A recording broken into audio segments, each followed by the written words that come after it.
मूर्तिजापूर येथील माजी नगर उपाध्यक्ष आतिश महाजन यांच्या वतीने सर्व गोरगरीब जनतेला जीवनावश्यक वस्तू, तांदूळ, चना डाळ, मास्क, सॅनिटायझर इत्यादी साहित्याचं वाटप करण्यात आलं। तसेच स्थानिक नागरिकांनी आपल्या घरात राहून बाहेर न निघता केंद्र सरकार व राज्य सरकार तसेच स्थानिक प्रशासनाला सहकार्य करण्याचं आवाहनही त्यांनी केलं आहे। यावेळी प्रत्येक घरी जाऊन जीवनावश्यक वस्तूचं वाटप करण्यात आलं।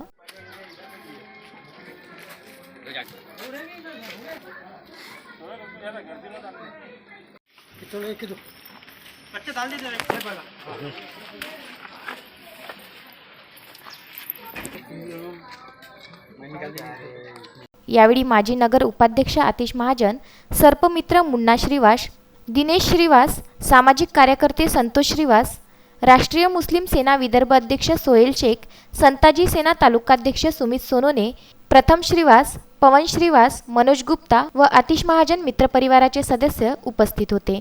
बाळासाहेब गणोरकर, विदर्भ न्यूज, मूर्तिजापूर।